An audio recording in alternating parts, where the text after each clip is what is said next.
મંત્રીનું। જી હા, મંત્રી કે જેમને ફક્ત ટુરિઝમમાં જ મજા આવે છે, જ્યાં પણ આવી હોનારત સર્જાય છે, જ્યાં પૂર આવે છે તે જતા રહે છે ટુરિઝમ માટે। અને મંત્રી જે છે ઋષિકેશ પટેલ, મુફદ્દલ આપણે જોયું હતું વડોદરામાં કેવું તે ડમ્પર પર બેસીને તેમણે ટુરિઝમ કર્યું।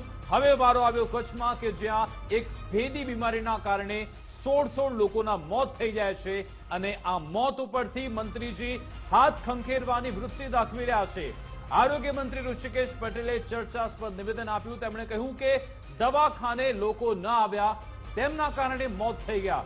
16 લોકોના મોતનો જવાબ તેમણે એવી રીતે આપ્યો કે જે મોત થયા છે, જેમણે પોતાનો એક સ્વજન ગુમાવ્યો છે, તેમણે જ્યારે આ ઋષિકેશ પટેલનું નિવેદન સાંભળ્યું છે ત્યારે તેમના પર શું વીતી હશે તે અમે સમજી શકીશું, કારણ કે તમારામાં સંવેદના નથી પરંતુ અમારામાં સંવેદના છે।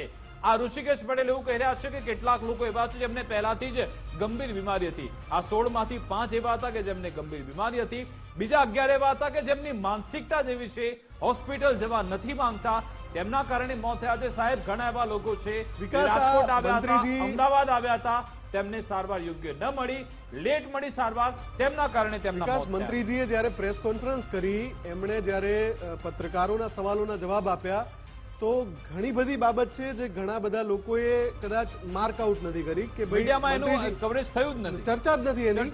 મંત્રીજી આવો જવાબ કેમ આપી રહ્યા છે? સૌથી પહેલા તો મંત્રીજીનું એ નિવેદન સાંભળી લઈએ, પછી 3 મુદ્દા છે, મારે 3 મુદ્દા પર ચર્ચા કરવી છે। સૌથી પહેલા એ નિવેદન સાંભળીએ।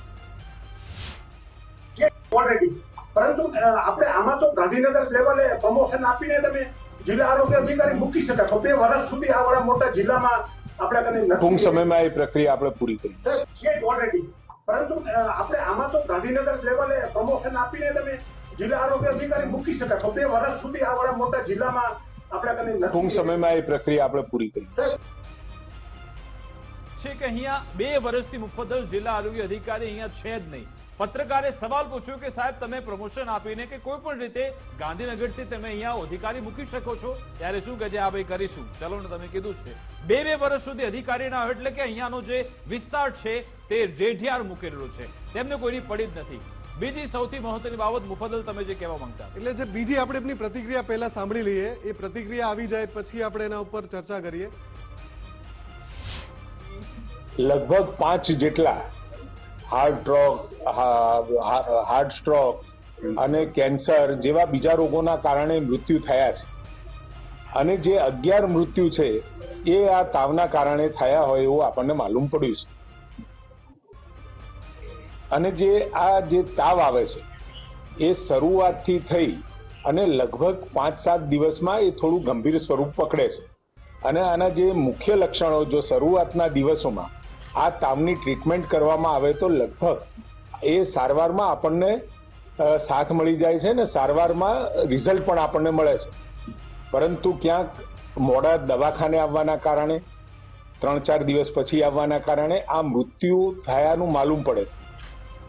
એટલે જે લાઈફસ્ટાઈલ છે અથવા તો દવાખાને નહીં જવા માટેની જે માનસિકતા સાથેના આ આપણના 11 કેસમાં આવું જોવા મળ્યું છે। સર, જીકેજીએચમાં આરટીપીસીઆર લેબ જે કોવિડ વખતે ખાસ એનએપીએલ પાસેથી ને આઈસીએમઆર પાસેથી પરમિશન ચાલુ કરાયેલી કેમ બંધ થઈ ગઈ છે? એ વિશે મારા ધ્યાનમાં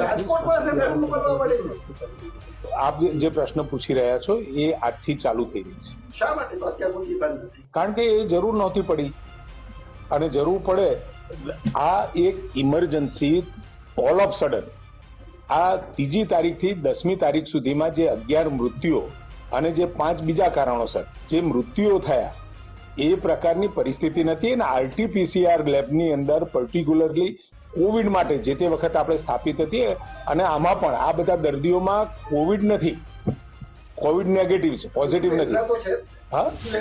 વિકાસ, સૌથી મોટી વાત એ છે કે મંત્રીજી હમણાં જે કહી રહ્યા હતા એમાં એમણે એવું કહ્યું કે 11 મોત એવા થયા છે કે જેમાં લાઈફસ્ટાઈલનો મુદ્દો છે અથવા તો દવાખાને પહોંચ્યા નથી એવી માનસિકતાના કારણે મોત થયા છે।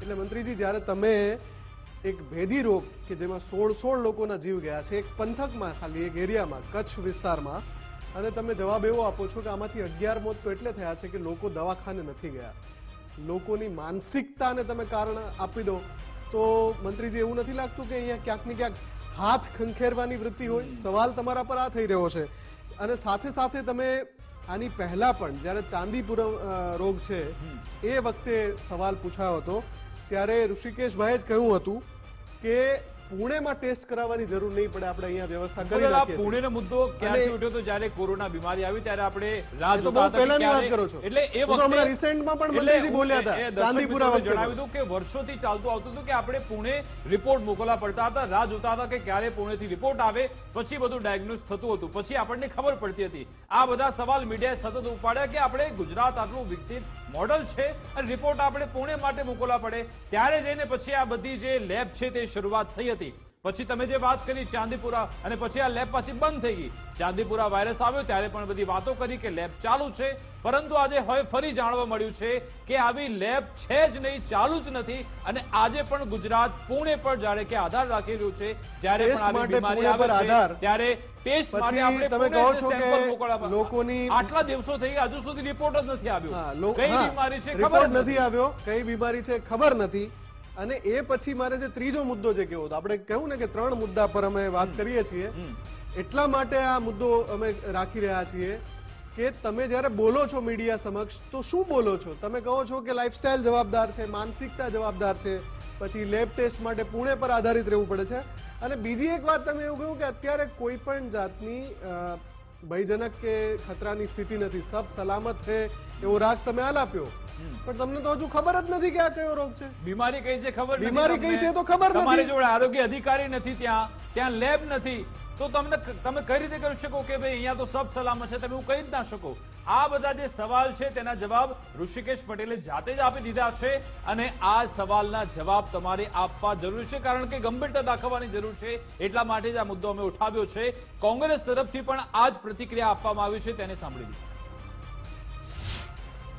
કચ્છ જિલ્લાના લખપત તાલુકામાં જે ભેદી રોગચાળો નીકળ્યો છે, જેના લીધે લગભગ 17 લોકોના મૃત્યુ થયા છે, એને આજ લગભગ 8 દિવસ થઈ ગયા. છતાં પણ સરકાર એ નથી કહી શકી કે આ ખરેખર કયો રોગ છે. આજે આરોગ્ય મંત્રી અને કચ્છ જિલ્લાના પ્રભારી મંત્રીએ કચ્છના પ્રવાસે હતા. બધાને આશા હતી કે લોકોને ખ્યાલ આવશે કે ખરેખર આ કયા રોગચાળોથી લોકો પીડાઈ રહ્યા છે. પણ બહુ દુઃખ સાથે કહેવું પડે છે કે આટલા દિવસ વીતી ગયા પછી પણ સરકાર આનો જવાબ નથી આપી શકી. આ ખરેખર બહુ એક ગંભીર બાબત છે. લોકો પણ ક્યાંક ને ક્યાંક અસમંજસમાં છે. લોકોમાં પણ ક્યાંક ને ક્યાંક એક ડર ફેલાઈ રહ્યો છે. મુફદ્દલ, આ જે નિવેદન છે, આ જે પ્રતિક્રિયા છે આરોગ્ય મંત્રી સાહેબની, તેના પરથી સ્પષ્ટ છે કે તેમને ગુજરાતવાસીઓની જરા પણ દરકાર નથી. આજની જ પ્રેસ કોન્ફરન્સમાં સવાલ પૂછ્યો હતો કે જે ખાવડામાં જે 5 બાળકોના મોત થઈ ગયા હતા, કોના કારણે?